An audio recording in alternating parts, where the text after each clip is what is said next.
Hi everybody. Let's take a little time and go over the kukri and discuss the nomenclature and the parts and the terminology we'll be using when we work with it. Let's begin with what it's in, the scabbard. Okay? The scabbard is usually made out of a couple pieces of wood wrapped in often a buffalo hide, and sewn up, and does require some care. It is basically a leather-covered scabbard, so you're going to want to take care of that.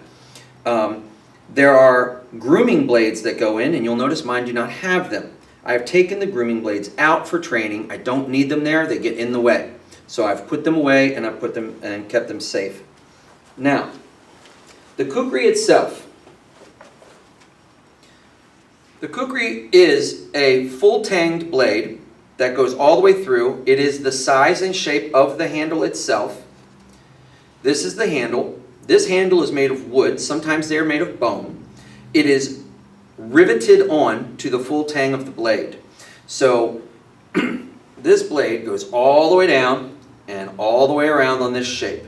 Then these are riveted on and glued and riveted. And the shape of the handle creates a spot for the middle of your hand to help with the grip, to hold on. Okay? Now, when we do that, our thumb will also go on the ledge of the grip. Okay? And that's how we're going to hold it. So, when we're doing what's called an overhand grip. So that's the basic hold. Now, the kukri has just a couple important pieces we want to talk about. The back edge we'll be calling the spine. This will be called the spine of the kukri. The main cutting edge is called the belly. This will be the belly of the kukri. Okay? Spine of the kukri, belly of the kukri. This is called the throat of the kukri, or at least that's how we'll be referring to it. This notch cut here and cut here is known as a blood notch. There's a lot of reasons for these notches, not the least of which is just weight reduction. But there is also a lot of mythology about the blood notch. Oh, it releases blood so the blade doesn't get stuck in the belly. And no one knows if that stuff's true or not really, because they've never done any empirical tests to see if that does that. But we call it a blood notch, or a blood groove. And they also call this a blood notch sometimes, or they call it the half moon. Or they call it that thing on the kukri that you must cut yourself with every time you draw it, which is ridiculous and also a myth.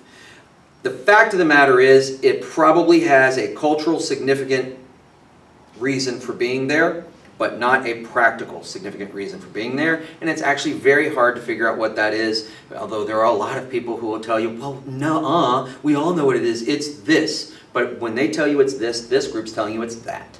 So, and they're all 100% sure they're right. So, smile and nod and believe them. It's okay. I don't care. But I'm telling you, we call this a blood notch, we call this a blood groove or a blood notch, and it gets confusing. So, for our purposes, spine, belly, throat, let's not waste our time with the rest. It's not relevant. Handle, butt, tip. Okay? Tip. Butt.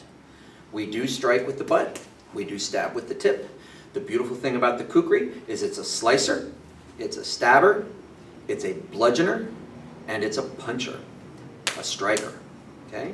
You can do a lot with the kukri. And so that's why we need to make sure we know exactly what we're doing when we're teaching. When I say hit with the spine, you know you've got to be hitting here.